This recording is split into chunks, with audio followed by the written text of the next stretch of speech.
গুনাহ নাফরমানির মজলিসে, ফালতু কথার মজলিসে, অপ্রয়োজনীয় কাজে সবার আগে, নেকের কাজে পিছনে থাকতে পছন্দ। অনেক মসজিদে দেখবেন জুমার নামাজের দিন বয়ানের মধ্যে ওই আসতে অনেক আগেই আয়সা বারান্দায় মসজিদের পিলারের মধ্যে হেলান দিয়া বসে। অথচ রাসূলুল্লাহ সাল্লাল্লাহু আলাইহি ওয়াসাল্লাম বলে, প্রথম কাতারে কি পরিমাণ নেকি তোমরা যদি জানতে, তাহলে নিজেদের মধ্যে লটারি দিয়ে প্রতিযোগিতা করে হলেও প্রথম কাতারে বসার চেষ্টা। আরেক হাদিসের মধ্যে আছে, তোমরা প্রয়োজনে যদি বুঝতা, তাইলে প্রথম কাতারে বসার জন্য হামাগুড়ি, অর্থাৎ বাচ্চা হাঁটার আগে যে কনুই এবং হাঁটু দিয়া ভর করে চলে, এটা হামাগুড়ি বলে। এইভাবে হলেও প্রথম কাতারে যাওয়ার চেষ্টা জন্য এটা সবসময় মনে রাখ। নাও জোয়ান ছেলে, তোমরাও মনে রাখ, আল্লাহর পথে, আখিরাতের পথে, আল্লাহর কথা শুনবার জন্য যথাসম্ভব আগায় বসাও। এটা চেষ্টা থাক। 1 ইঞ্চি আগাইলাম, জান্নাতের রাস্তাতে আগাইলাম, আমার নিজের কল্যাণের দিকে আগাইলাম, এতে বরকত। আল্লাহ তাআলা আমাদেরকে তৌফিক দান। আজকের এই মোবারক মাহফিল মিরপুর গ্রামবাসীর উদ্যোগে 16 ডিসেম্বর 2024 রোজ সোমবার কুমিল্লা জেলা বিপাড়া উপজেলাধীন আজকের এই মোবারক ইসলামী সম্মেলনে আল্লাহ তাআলাই আমাদেরকে আসবার বসবার আল্লাহর জন্যই জমা হওয়ার তৌফিক দান করেছেন।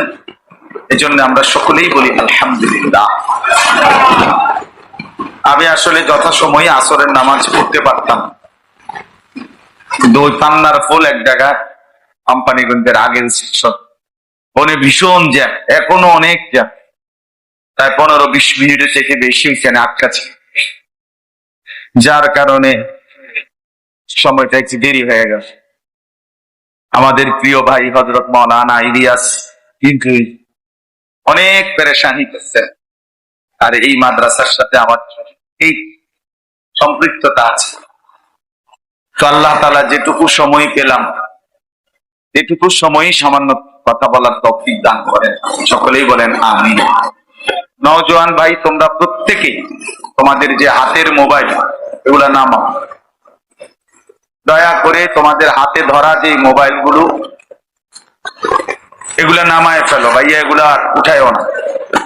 রেকর্ড করার জন্য হাতে ধরে মোবাইল এটা বন্ধ করো। যে শুনলা না কথা, তুমি চলে দাও প্যান্ডেলের ভিতর। দয়া করে তুমি উঠে চলে গেলে ভালো। যে একজন ফালতু শ্রোতা না শুনলেও সমস্যা, জন্য আমি এটা পরিষ্কার বললাম। একজনও মোবাইল নিয়ে 1 মিনিটও খামখেয়ালি করা যাবে। যার পছন্দ হলো না সে চলে গেলে কোনো অসুবিধা নেই। আল্লাহর কথা দিল দিয়ে শুনতে হয়। 1 মিনিটও দিল দিয়ে শোনা আল্লাহর আদেশ, মনোযোগ দিয়ে শোনা। মনোযোগী হলে জিন্দেগি বদলায়, ধীরে ধীরে পরিবর্তন। গাফেল কখনোই বদলায়, গাফেল 90 বছরও বদলায়, 900 বছরও বদলায়। 950 বছর দাওয়াত দেওয়ার পরেও নূহ আলাইহিস সালামের অবাধ্য জাতির অধিকাংশই গাফেলই থেকে একদিন আল্লাহ তাআলা ধ্বংস করে। এজন্য গাফেল বোঝা গেল 950 বছরও বদলায়, নাফরমান বদলায়। মনোযোগী হইতে হবে। দিল দিয়ে কেউ আল্লাহর কথা শুনলে কলিজার মধ্যে বসে এবং ধীরে ধীরে পরিবর্তন হয়, বিবেক জাগে, অনুভূতি জাগে, দিল নড়ে। কুরআনুল কারীমের মধ্যে আছে, তাকশাইরু মিনহু জুলুদুল্লাযীনা ইয়াখশাউনা রাব্বাহ। কুরআনুল কারীমের বৈশিষ্ট্য হলো, আল্লাহ তাআলা বলেন, যার অন্তরে আল্লাহর ভয় আছে, এই কোরআন শুনলে তার শরীরের চামড়ার উপরে যে পশমগুলো আছে সেগুলো দাঁড়িয়ে শিহরে ওঠে, নড়ে চড়ে ওঠে। সুম্মা তালিনু জুলুদুহুম ওয়া কুলুবুহুম ইলা যিকরিল্লাহ। আল্লাহ বলেন, আমার কোরআন শুনলে কিছুক্ষণ শোনার পর আমার বান্দার দিল এবং সারা দেহের চামড়া মানে সারা শরীর আল্লাহর স্মরণে, আল্লাহর ইবাদতের জন্য ঝুঁকে পড়ে, নুয়ে পড়ে, নুয়ে পড়ে। এটা ছিল কোরআনের বৈশিষ্ট্য। গুটো খাইলা, আল্লাহর কথাও শুনলা, কোনো ফায়দা আসবে না কোনোদিনও। বাদাম খাইলা, আল্লাহর কথাও শুনলা, কোনো লাভ আসবে না কোনো। মোবাইলও টিপলা, ওয়াজও শুনলা, জিন্দেগি বদলাবে না কোনোদিন। কিছুক্ষণ জুড়াইলেন, আবার কত ওয়াজ শুনলেন, এত ফালতু মানুষের কপালে পরিবর্তন হয়। গাফেল বঞ্চিত থাকে, মনোযোগী মানুষ বদল, আল্লাহ তার জিন্দেগি বদল, এক শব্দ বদল। আমরা কিতাবে পড়ছি একজন জগৎ বিখ্যাত মুহাদ্দিস ছিলেন মুহাম্মদ ইবনে মাসলামা আল কানাবী। এক সময় তিনি বড় সন্ত্রাসী ছিলেন। একদিন এক আলেম রাস্তা দিয়ে যাওয়ার সময় এই সন্ত্রাসী তিনি ওনাকে বলছেন, হুজুর আপনি একটা হাদিস বলেন তো দেখি, কি জানেন? উনি তাকে একটা হাদিস বলছে, একটা লাইন, সে তো শোনো নবীজির একটা হাদিস, যখন তোমার লজ্জা নাই, হায়া নাই, তুমি যা ইচ্ছা তাই করো। নবী সাল্লাল্লাহু আলাইহি সাল্লাম বলছে, বেশরম বেহায়া, যার কোনো লজ্জা নাই, বিবেক নাই, তো সে যা ইচ্ছা তাই করবে। এই কথা বলে উনি চলে গেছেন। এই মুহাম্মদ ইবনে মাসলামা উনি ওখানেই বসে গেছেন। ওনার সঙ্গী সাথী যে কয়জন বন্ধু ছিল ওনারা বললেন যে, ওস্তাদ বসলেন কেন, চলেন। উনি বলছে, না, তোমরা জানো এই হাদিস নবী সাল্লাল্লাহু আলাইহি সাল্লাম আমাকেই বলছে। আমারই তো কোনো লজ্জা শরম নাই, যার ফলে আমি তার উপরে জোর জুলুম অত্যাচার অবিচার করি। মূলত আমি এটা তো করি, আমার যে শরম নাই, হায়া নাই, যা আমরা সরব, ছেড়ে দিলাম এই জিনিস। এরপরে উনি ওই মুহাদ্দিসের কাছে, নাম শুবা, ওনার কাছে গিয়ে হাদিস শিখছে, এলেম শিখছে। ওই জামানার শ্রেষ্ঠ মুহাদ্দিস, এই যুবক, এই বাজারের যে সন্ত্রাস, জামানার শ্রেষ্ঠ মুহাদ্দিস ফুজাইল ইবনে ইয়াস নামে একজন ডাকাত সর্দার ছিলেন, নাম করা ডাকাত, রাশিয়া সমরকন্দ। এত বড় দস্যু ডাকাত ছিলেন যে ওই অঞ্চলের মানুষ তাদের বাচ্চাদেরকে পর্যন্ত ঘুম পাড়াইত এই ডাকাতের নাম বলে। মানুষ এত কাঁপতো, তার বয়সের বাচ্চা পর্যন্ত কাঁপ। ছোট বাচ্চা যদি ঘুম যাইতে না থাকতো, দুষ্টামি করতো, তো বলতো যে ফুজাইলকে ডাক, ঘুমাইবা বলো, তো বাচ্চা ভয়ে শুয়ে যায়। এত দুর্ধর্ষ ডাকাত। একদিন রাত গভীরে এক বাড়িতে ডাকাতি করতে গেছিলেন। সেই বাড়ির দরজায় যখন দাঁড়াইছে, ঘটনা চক্রে বাড়িওয়ালা ইমানদার, উনি তাহাজ্জুদ করে আল্লাহর কোরআন তেলাওয়াত করতেছিলেন। এই সময় ওই লোক বাড়িওয়ালা একটা কোরআন শরীফের আয়াত পড়ছে, একটা আয়াত। ঠিক এই সময় উনি শুনছে, এই ডাকাতের সর্দার ফুজাইল ইবনে ইয়াস এই আয়াত, আলাম ইয়ানি লিল্লাযীনা আমানু আন তাখশা কুলুবুহুম লিযিকরিল্লাহ। আল্লাহ বলতেছেন, আমার ইমানদার বান্দা, আমি আল্লাহর স্মরণ, আমার বন্দিগি, আমার হুকুম মানার জন্য তোমার দিলটা নরম হওয়ার সময় আজও কি হয়নি? আমার বন্দিগি তাইলে করবা না বান্দা, তাহলে আর কোনদিন নামাজ পড়বা না, আর আখিরাতের ফিকির করবা না, ভাবেই জিন্দেগি শেষ করে দিবা।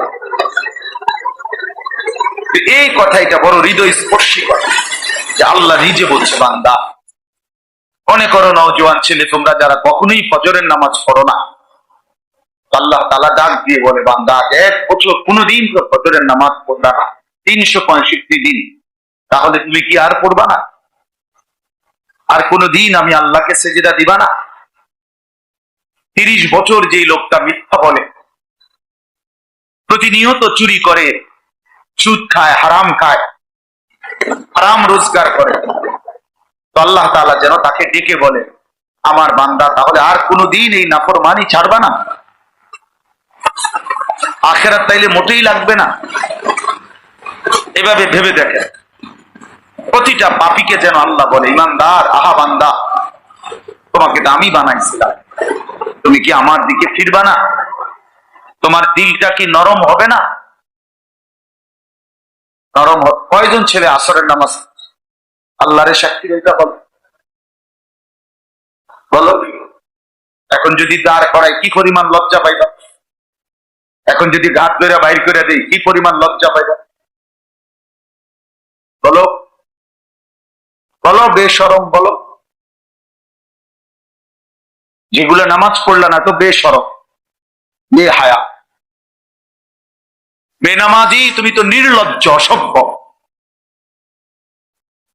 অসভ্য। যার কপালে সেজদা নাই সে তো শয়তান। আল্লাহ তাআলা কোরআনে বলছে ইবলিসকে যে তুমি সেজদা দিলা না, আজকের থেকে শয়তান। ইবলিসকে আল্লাহ বলছে আজকের থেকে শুরু করে আমি আল্লাহর লানত কিয়ামত পর্যন্ত। সেজদা দিলি না কেন বেঈমান? ফাইন্না আলাইকা লানাতা ইলা ইয়াউমিদ্দিন, কোরআন শরীফের আয়াত। তো তোমরা যারা নামাজ পড়লা না, তোমাদের উপরে আল্লাহর লানত। ফাখরুজ ফাইন্নাকা রাজিম, আল্লাহ বলছে ইবলিস সেজদা দিলি না, আজকের থেকে তুই অভিশপ্ত। রাজিম মানে অভিশপ্ত। আউযু বিল্লাহি মিনাশ শাইতানির রাজিম, অভিশপ্ত শয়তান। বলেন ভাইয়া, রং তামাশাটাই মনে করছো তোমরা ছেলেরা। দিন দিন সামান্য একটা মোবাইল কাছে হেরে গেলা বেটা, 20,000 টাকা দামের একটা মোবাইলের কাছে একজন মুসলমান হেরে গেল। এত অল্প দামে মুসলমান বিক্রি হওয়ার কথা ছিল না। মোটর সাইকেলের দাম 2 কোটি টাকা, 1 লাখ টাকা, 2 লাখ টাকা। এই 1-2 লাখ টাকা এর কাছে একজন মুসলমানের সন্তান হেরে যাওয়ার কথা। একটা নারীর সৌন্দর্যের কাছে তুমি হেরে গেলা। নারী তো এমনি মিল, বিবাহ তো আমিও করছি, উনিও করছি, এত সহজ বিষয়, কমন বিষয়। যার তৃষ্ণা তার তো পানি আছে, যার ক্ষুধা তার জন্য তো খাবার আছে, যার যৌন চাহিদা তার জন্য আল্লাহ তাআলা হালাল স্ত্রীও রাখছে। স্বাভাবিক একটা বিষয়। এটার জন্য এমনিতেই কুত্তার মতো হওয়ার কি আছে? জানোয়ারের মতো সারা দিন সারা রাত নারী ছবি, উলঙ্গ দৃশ্যের পিছনে সারা রাত নর্তকী দেখার পিছনে কি পায়? এত নারী দিয়া করবা, এত বেডি দিয়া করবা? জিন্দেগি শুধু নারীর জন্য? আল্লাহ তাআলা এমন সুন্দর শরীর স্বাস্থ্য, এমন চমৎকার হায়াত দিয়েছেন এই নারীর জন্য শুধু?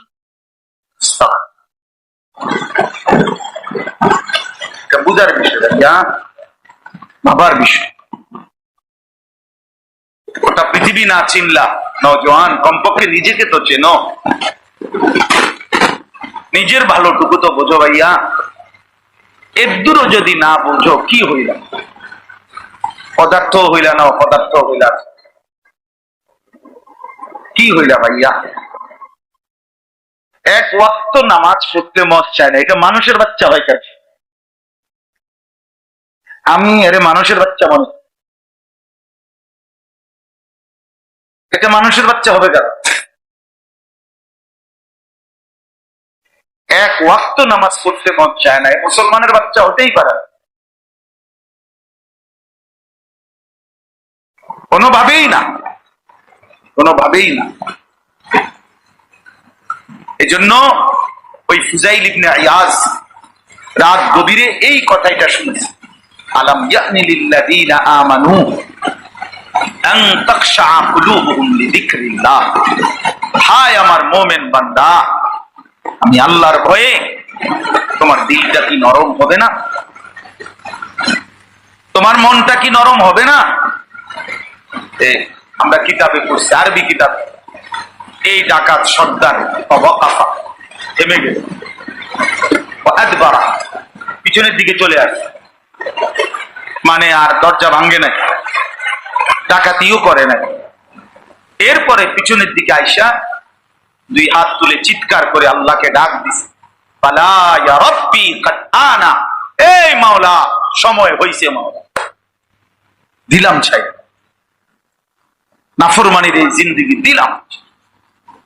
এই যে ছেড়ে দিছে, এরপরে এই রাশিয়ার সামারকান্দ এলাকার থেকে জীবনের তরে হিজরত করে ভিটামাটি ছাইরা মক্কায় কাবা ঘরের কাছে চলে আসছে, বাকিটা জিন্দেগি আল্লাহর ঘরের কাছে কাটে। এবং পরবর্তীতে এই উনি সাইয়্যিদুল আউলিয়া, আউলিয়াদের সরদার ফুজাইল ইবনে ইয়াজ রাহমাতুল্লাহ আলাইহি, উনি পৃথিবী বিখ্যাত, সমস্ত আউলিয়া কেরাম ওলামায়ে কেরামের কাছে ওনার নাম প্রসিদ্ধ। ওই জামানার বাদশাহ ওনার সাথে দেখা করতে আসতেন। পরবর্তীতে তখন যখন আসতেন, তখন বাদশাহ ওই আল্লাহর ওলির জুতা দুইটা বুকের মধ্যে রেখে জড়ায়া ধরে দাঁড়ায় থাকতেন ফুজাইলের একটু দোয়ার জন্য। এটা সেই ফুজাইল যে ইতিপূর্বে ডাকাতের সর্দার ছিল। এজন্য প্রিয় বন্ধু, আজকে আমার সময় নাই, ইচ্ছে থাকা সত্ত্বেও আমি লম্বা বলতে পারলাম না, কিন্তু আমি অনুরোধ করলাম, দোস্ত আমার, বন্ধু আমার, এতটা সুন্দর জীবন ভাইয়া নষ্ট করে দিও না। এমন সুখের জীবন, এমন সুন্দর জীবন, আরামের জীবন নষ্ট করে দিও না ভাই, নিজেরে বরবাদ করে ফেলো না। বরং ইমানের বরকত আছে, আমলের বরকত আছে, নেককার দুনিয়া তো আলহামদুলিল্লাহ চলেই যায় সবারই, সুখের রাত, দুঃখের রাত, হাসির রাত, কান্নার রাত, সবই পার হয়েই যায়। কিন্তু সমস্ত নেককার আহলুস সিদকি ওয়াত তাআ, যারা সদা সর্বদা সত্যবাদী ছিল, আল্লাহ তাআলার হুকুমের অনুগত ছিল, তাদেরকে বলা হয় আবরার। আবরার অর্থ হলো সৎকর্মশীলগণ, আল্লাহর নেককার বান্দাগণ।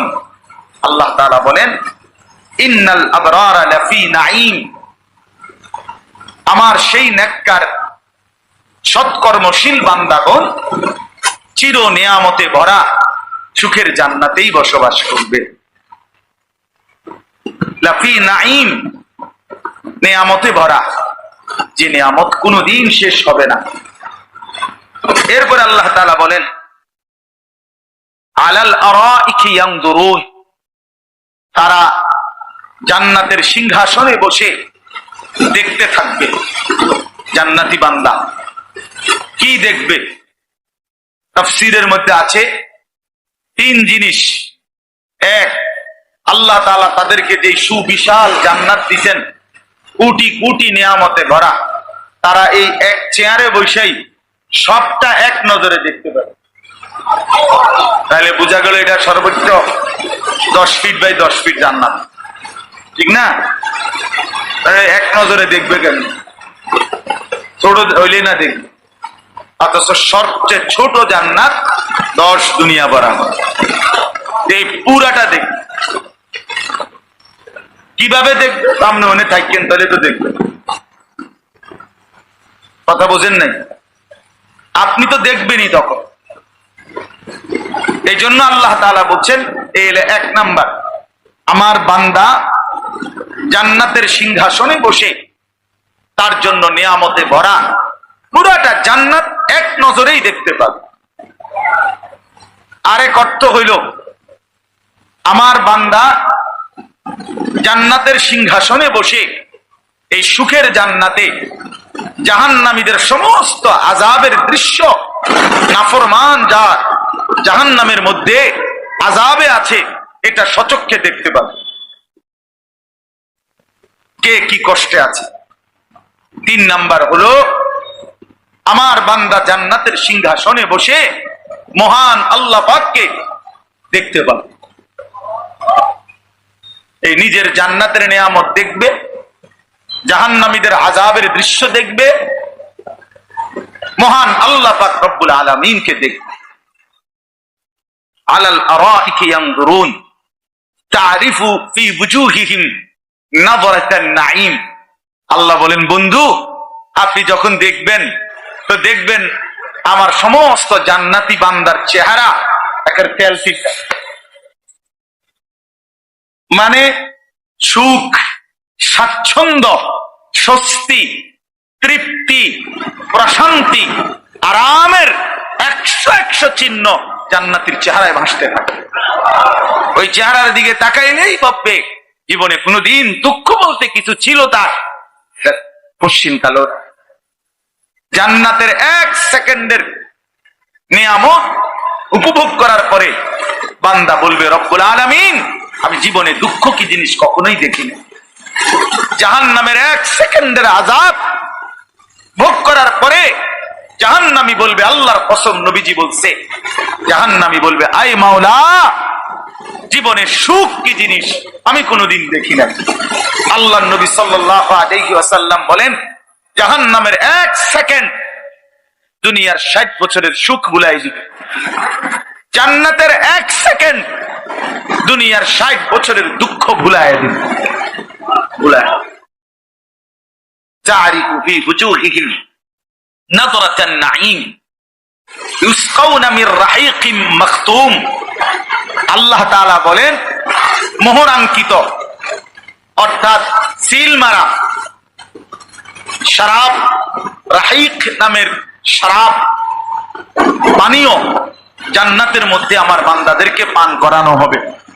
মানে অর্থাৎ 1 বোতল থেকে 2 জনে খাইছে, 3 জনে খাইছে এরকম না, বরং প্রতিটাই আলাদা সিল মারা, প্রত্যেকটাই নতুন নতুন আমার বান্দার জন্য পেশ করা হবে। রাহিকুম মাখতুম খিতামুহু মিস্ক। আর এই যে সিল লাগানো যে কাগজটা, এইটা থাকবে মেশকর সুঘ্রাণ মিশ্রিত, মিশকের সুঘ্রাণওয়ালা। আল্লাহ তাআলা বলেন, সর্বোত্তম শ্রেষ্ঠতম পানীয় আমার বান্দাকে পান করানো হবে। শরাব পান করাবে, দুনিয়ার এই নেশাগ্রস্ত মদ না, জান্নাতের শরাব, জান্নাতের শরাব। আমিজাজুহু মিন তাসনিম, তাসনিম মিশ্রিত করে আল্লাহ তাআলা শরাব পান করাবে। কোরআন শরীফে আছে বন্ধু, জান্নাতের শরাব এতটা দামি শরাব যে আল্লাহ তাআলা নিজে ফেরেশতাদেরকে বলবে, ওয়াসাকাহুম রাব্বুহুম শরাবান তাহুরা, আমি নিজেই আমার বান্দাকে আমার কুদরতি হাতে শরাব পান করাবো। ওয়াসাকাহুম রাব্বুহুম, রব পান করাবে, রব, রব পান। সবর করো দোস্ত, তুমিও বোকা না আমিও বোকা না। মুসলমান বোকা হয় না, মুসলমান আহম্মক হয় না, মুমিন বুদ্ধিমান হয়। আল মুমিন গিররুন কারীম, মুমিন সহজ সরল হয়, ভদ্র হয়। লা ইয়াখদাউ ওয়া লা ইউখদাউ। নবী সাল্লাল্লাহু আলাইহি সাল্লাম বলেন, মুমিন কাউকে ধোঁকা দেয় না, মুমিন নিজে ধোঁকাও খায় না। এত বেওকুফ হইতে নাই। কাফেরদের কাছে, বেঈমানদের কাছে, ইহুদির কাছে, খ্রিস্টানের কাছে, হিন্দুর কাছে, নাস্তিকের কাছে, আল্লাহদ্রোহী দুশমনের কাছে, সিনেমার নায়কের কাছে, নর্তকীর কাছে, ফুটবল ক্রিকেটের কোন এক কাফের খেলোয়াড়ের কাছে হেরে গেল মুসলমানের যুবক। এত বেওকুফ মুসলমানের বাচ্চা হয় না বেটা। কার কাছে হারিয়ে গেল বেটা? কার মতো করে নিজেরে বানাইলা 24 ঘন্টা? তোর আল্লাহ নাই? এই যুবক, তোর রাসূল নাই? তোর কোন কিতাব কোরআন নেই? কোন দুঃখে গেলি ওই বেঈমানের কাছে? কারে দেইকা চুল বানাইলি? কারে দেইকা শরীর সাজাইলা? এই নওজোয়ান, বলো না, কেন নষ্ট হইলা? কেন নষ্ট হইলা? আল্লাহকে ছেড়ে দিলা কেন? রাসূল সাল্লাল্লাহু আলাইহি সাল্লামকে ছেড়ে দিলা কেন? কোরআনকে ছেড়ে দিলা কেন? ইসলামকে বাদ দিলা কেন? ওয়াফি যালিকা ফালিয়াতানাফাসিল মুতানাফিসুন। আল্লাহ তাআলা বলেন এই শেষ কথা। আল্লাহ তাআলা বলেন, অতএব হে আমার বান্দা, জান্নাতের সুখ বড়, সুখে ভরা, নিয়ামতে ভরা, অসাধারণ তৃপ্তিদায়ক জান্নাতের শরাব আমি আল্লাহ পান করাবো। জান্নাতের প্রতিটা নিয়ামত আমি আমার বান্দাকে বুঝায় দেব। ইয়ারিফুনাহা, বান্দাকে চিনায় চিনায় দেব, দেখায় দেখায় দেব। এটা নামাজের বদলা, এটা সেজদার বদলা, এটা রুকুর বিনিময়, এটা জাকাতের বিনিময়, এটা হজ্জের বিনিময়, এটা উমরার বিনিময়, এটা দানের বিনিময়, এটা সাদাকার বিনিময়, এটা আমাকে রাত গভীরে ডাকার বিনিময়, এটা সুবহানাল্লাহর পুরস্কার, এটা আলহামদুলিল্লাহর পুরস্কার। এভাবে আল্লাহ তাআলা ফেরেশতার মাধ্যমে জান্নাতি বান্দাকে তার পুরা জিন্দেগীর আমলের বিনিময় একটা একটা করে গুনে গুনে বুঝায় দিবেন, গুনে গুনে বুঝায় দিবেন। এজন্য আল্লাহ বলেন অফি যালিকা ফালিয়াতানাফাসিল মুতানাফিসুন, অতএব তোমরা ঈমানদার, তোমাদের উচিত পরস্পরের মধ্যে এই জান্নাত অর্জনের জন্য প্রতিযোগিতা করা। কি জন্যে? তাফসীরের মধ্যে লিখছে যে এই দুনিয়ার কোনো কিছুর জন্য বান্দা প্রতিযোগিতা কইরো না, মানে যে যত বেশি পারো দুনিয়া কাইরা নিলা না বান্দা, তুমিও হেরে যাইবা, তোমার পরে যিনি পিছনে সেও হেরে যাবে, দুনিয়া তোমারও থাকবে না। এরও ফার্স্ট যে হইছো দুনিয়া কামাই করতে গিয়া তুমিও টিকবে না, সেকেন্ড যে সেও টিকবে না, একেবারে লাস্টে যে অয়ও টিকবে না। কথা বলেন, টিকবে? পৃথিবীর সবচেয়ে বড় ধনী সেও থাকবে না, পৃথিবীর সবচেয়ে বড় ফকির সেও থাকবে না। তাহলে শুধু শুধু শুধু শুধু যেটা রাখবেই না, থাকবেই না, যেটা চিরস্থায়ী নয়, সেটার জন্য নিজেকে বরবাদ করে দিও না। ওয়াফি যালিকা ফালিয়াতানাফাসিল মুতানাফিসুন, এই কথাটাই আজকে আমার কথা। আল্লাহ তাআলা বলে বান্দা জান্নাতের জন্য প্রতিযোগিতা করো, সফলতার জন্য প্রতিযোগিতা করো, আখিরাতের জন্য প্রতিযোগিতা করো। লিমিসলি হাদা ফালিয়ামালিল আমিলুন, কোরআনের আরেক আয়াতে বলেন, আল্লাহ বলেন এমন জান্নাতের জন্য আমলকারী তোমরা আমল করো। আল্লাহ তাআলা বলছে ফাসতাবিকুল খায়রাত, আমার বান্দা নেকি অর্জনের জন্য প্রতিযোগিতা করো। আল্লাহ বলছে ওয়াসারিউ ইলা মাগফিরাতিম মির রাব্বিকুম ওয়া জান্নাতিন আরদুহাস সামাওয়াতু ওয়াল আরদ, আমার বান্দা আসমান জমিন প্রশস্ত জান্নাত আর আমার মাগফিরাত নেওয়ার জন্য দৌড়ায়া ছুটে ছুটে আসো আমার কাছে, আমি দেব বান্দা, আমি দেব। আসো বান্দা, আসো বান্দা, আনিবু ইলা রাব্বিকুম ওয়া আসলিমু লা, আল্লাহ বলে তোমরা তোমাদের রব আল্লাহর দিকে ঝুঁকে পড়ো, তার আনুগত্য করো। তুবু ইলাল্লাহি জামিআন আইয়ুহাল মুমিনুন লাআল্লাকুম তুফলিহুন, আল্লাহ বলে হে ঈমানদাররা তোমরা সকলেই তওবা করে আল্লাহর দিকে ফিরে আসো, তাহলেই কামিয়াব হবে, তাহলেই সফল হবে, তাহলেই কৃতকার্য হবে, তাহলেই আখিরাতের জান্নাত মিলবে। এজন্য নওজোয়ান বন্ধু তোমরা খুব দ্রুত গতিতে দৌড়াইয়া ছুটে আসছো।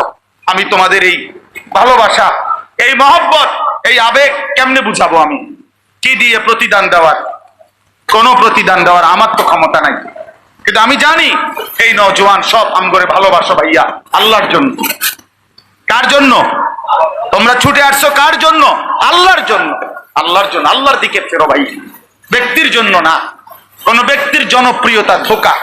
আমারে মনে করো 1 কোটি মানুষ চিনে, বাংলাদেশের 10 কোটি মানুষ আমারে চিনে, মনে করো সারা পৃথিবী আমারে চিনে, তো চিনলে কি হইছে? তোমার কি তা? কথা বোঝো নাই আমার? আমারে চিনছে আর সবাই, একের আলগি দিয়া মাথা তালগি দিয়া আমারে 4 রাস্তার মাথা থোতাই দিয়ে আইছে আর কি। তোমার লাভ, তোমার ফায়দা কি সেটা বলো মিয়া। কাছে তুমি বদলাও, তোমার জিন্দেগি সুন্দর করো, তোমার হায়াতের কদর করো, হায়াতের কদর করো।